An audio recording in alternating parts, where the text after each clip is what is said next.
I saw that Marceau went live yesterday, and he's sitting over there gloating and everything about some of the notoriety that he's gained because of the fight that happened on Love and Marriage Huntsville over the weekend. Even though it was kind of embarrassing, I wanted to be very clear. However, in the moment that I was acting to protect the situation, protect my brother from further harm. And what I will tell you is I wanted to really protect Dr. Adara Collins' work because Martell was going to slap the teeth out of his mouth. Maurice Scott recently faced a significant legal setback in court, and it's clear that challenging influencers on social media might not be wise. Influential figures like Black Titanic need to come equipped with solid facts and evidence. However, Maurice and his network found themselves in a legal predicament that made them appear quite guilty. So, what exactly happened? Maurice had anticipated that losing this lawsuit would be advantageous for him. How did Black Titanic manage to turn the tide against them? This case has shifted in a way that not many expected. Reality TV personalities are now bringing their conflicts from the screen directly into the legal arena with a lawsuit against Black Titanic. A social media commentator shedding light on the behind-the-scenes turmoil of love and marriage, along with their own network's involvement, can lead to significant complications. While Huntsville is the city in focus, the genuine excitement is happening elsewhere. In court, Maurice found himself entirely unprepared, bewildered, and embarrassed, with flimsy arguments and a judge who seemed uninterested. Indeed, this case has become one of the most talked about legal battles in the realm of reality television. Today, we're delving into why Maurice Scott and his network opted to sue Black Titanic, the key courtroom blunders that made Maurice appear foolish, and what this reveals about love and marriage. Doing is admirable as a spouse. To roll over and suffer through it, I look at it as her standing by me while I'm standing by her. There's a difference between wants and needs. I'm a person who actually needs sex, not a person who wants sex. Why do you need sex? I need sex like Carlos needs mess. Trust me, by the end of this video, you'll see why this situation could rank among the biggest blunders of Maurice Scott. So, grab your popcorn because things are about to heat up. Let's dive in right from the start. To understand what drove Maurice Scott and O Network to showcase Black Titanic, we need to begin at dawn. Black Titanic, a social media analyst and blogger, has been quite vocal about the off-screen drama surrounding love and marriage in Huntsville. She's puzzled by how Lamb has managed to build a substantial following by dissecting the show's cast, highlighting their differences, and, most importantly, uncovering details that many believe the network and Lamb's stars prefer to keep hidden from the public. The situation escalated as Maurice Scott became not just upset about online gossip. Sources indicate that both she and the O Network thought Black Titanic was disseminating misleading information, tarnishing reputations, and possibly even overstepping legal boundaries by using copyrighted material from the show. If you're a follower of Love and Marriage Huntsville, you're already aware of Maurice's history filled with controversies, from questionable business practices to loyalty issues in his marriage to Kimmi. So, when a blogger like Black Titanic began digging up old evidence and connecting the dots, it's no surprise that both Maurice and the network were displeased. But it didn't stop there. Reports suggest that Black Titanic's content was gaining significant traction, thereby affecting public perception of the show's stars. As the platform backing the show, the network likely viewed this as a threat to their brand, particularly because Black Titanic's assertions were creating negative publicity. People began to challenge the truthfulness of Maurice's business ventures, reputation, and even his actual performances. What was the outcome of this? Maurice Scott was unprepared for the legal struggle she was about to face, and thus, things soon took a turn for the worse. Even though they pursued the legal route to sue Black Titanic in an effort to silence her, to compel her to cease using their content, or to shut down her social media accounts, their situation deteriorated. Maurice Scott and OW, the network, truly believed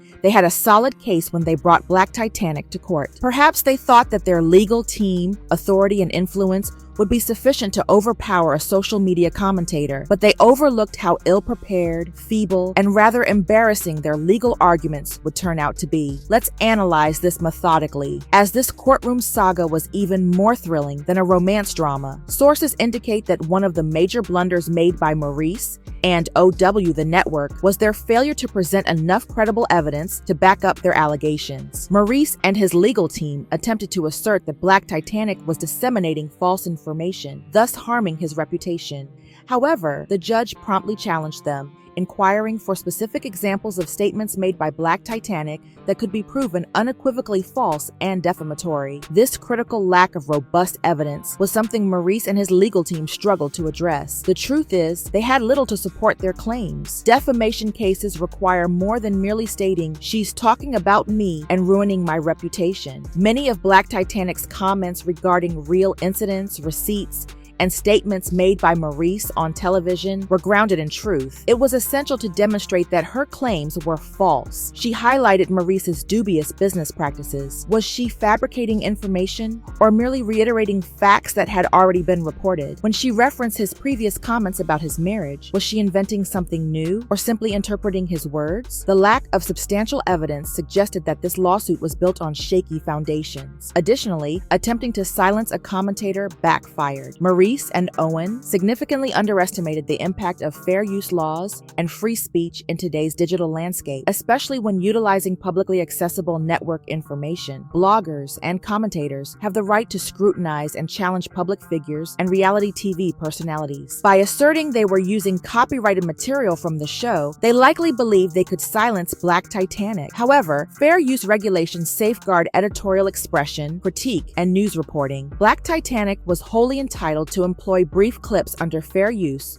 or to discuss events from the show if she chose to do so. When the legal team attempted to push this argument, the judge promptly interrupted, reminding them that opinions and critiques are not unlawful. In reality, the lawsuit only garnered more attention for Black Titanic, attracting greater support and engagement than it stifled. It was an utter failure, completely counter to the outcome Maurice and his team had hoped to achieve. Finally, the court was not receptive to their claims. This is where things became truly uncomfortable. Several reports indicate that Maurice had difficulty articulating the basis of his lawsuit during the court session. Occasionally, his statements contradicted each other, frustrating the judge. The courtroom was filled with an uneasy silence. At one point, the judge even pressed Maurice and his attorneys on the rationale behind their belief that Black Titanic's content was genuinely causing harm. From there, things took a turn as Maurice and the network struggled to present a solid case in real time. 4 representatives from Black Titanic entered the scene, ready to fight back fiercely. Black Titanic was determined not to yield. Instead of Maurice Scott and the network effectively presenting their arguments, Black arrived in court armed with evidence, self-assurance, and a robust defense. Although her legal team primarily defended her, they significantly shifted the momentum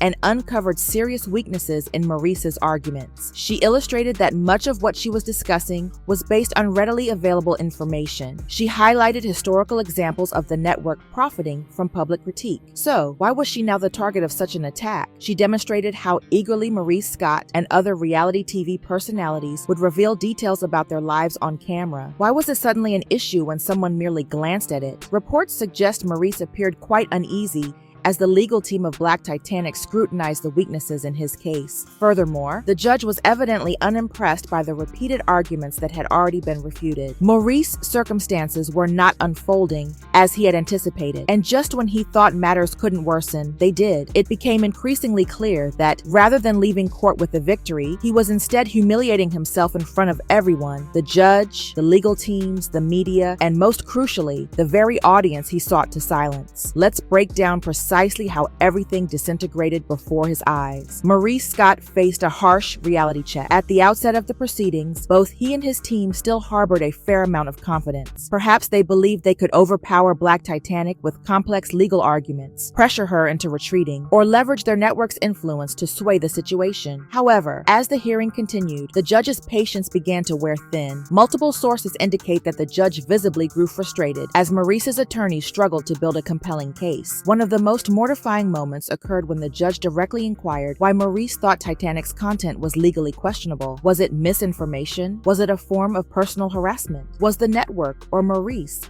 facing financial difficulties. Stammering, Maurice struggled to articulate a clear response, prompting the judge to lean in, breathe deeply, and call out the weak foundation of the case. Witnesses assert that the judge explicitly told Maurice's legal team they were wasting the court's time with arguments that unraveled upon legal scrutiny. Let's take a moment to consider this. For a judge to directly challenge you in court, your case must be in dire straits. But it gets much worse for Maurice. The crew of Black Titanic struck back with two major blows, highlighting the hypocrisy as Maurice attempted to defend himself. The team's comeback was robust. They showcased how Maurice and his network's image had been entirely exposed. They pointed out that bloggers covering the show, the buzz on social media, and online comments had previously benefited the network. Bloggers, YouTubers, and social media commentators helped sustain the narratives of love and marriage. Historically, the Huntsville show had always enjoyed free promotion from bloggers and influencers until recently. So why did they suddenly want to silence Black Titanic? The defense argued that Maurice and O were more interested in controlling the narrative than in addressing any defamation. In other words, they disliked criticism and sought legal action to suppress voices they couldn't control. This case wasn't just about the individuals involved, it also captivated the public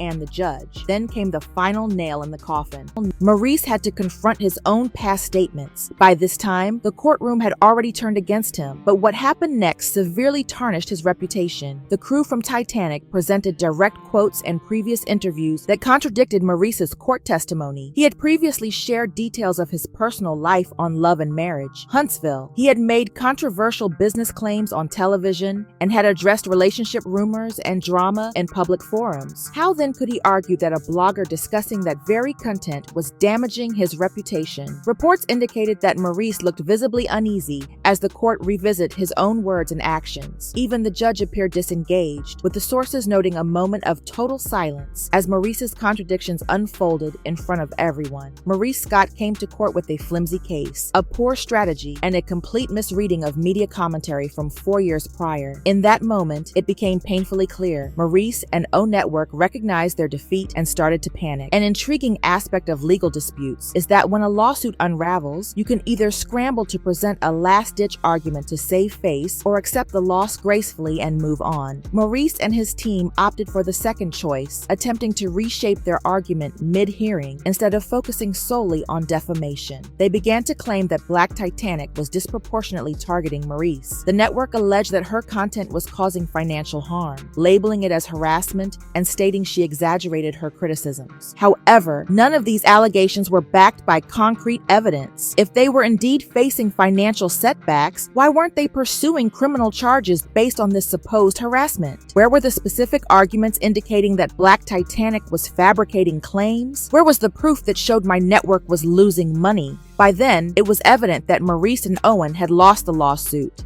and they could do nothing to prevent it from collapsing before their eyes. Maurice Scott faced a significant defeat in the final ruling, despite their last-minute attempt to shift their arguments. When the judge finally issued her decision, Maurice Scott and his network experienced a complete disaster. The notable takeaways from the ruling were that Black Titanic was exonerated, the lawsuit was dismissed due to a lack of evidence, and Maurice and Owen were criticized for initiating a weak, unfounded case. Ultimately, Maurice Scott suffered a humiliating defeat, but this lawsuit only bolstered Black Titanic's power, making her more prominent than ever, which was not even the worst part. This lawsuit failed to silence her. Upon her victory and Maurice's post-court humiliation, her name trended widely. She attracted thousands of new fans. As for Maurice, well, his reputation took a hit. More people began to engage with Black Titanic as a blogger. Supporters of Huntsville started to question his motives. On social media, the mishandling of his case became a source of parody. Even some of his own fans admitted that the lawsuit cast a negative light on him. In the most unfortunate sense, this entire endeavor was a failure. Instead of demonstrating that he was a victim, Maurice Scott only ended up exposing his vulnerabilities. Now, with his reputation in tatters and the internet critiquing him from all angles, the pressing question remains: can Maurice Scott ever rebound from this embarrassing legal defeat? Ultimately, what lies ahead? Will Maurice Scott address this setback openly or attempt to brush it under the rug?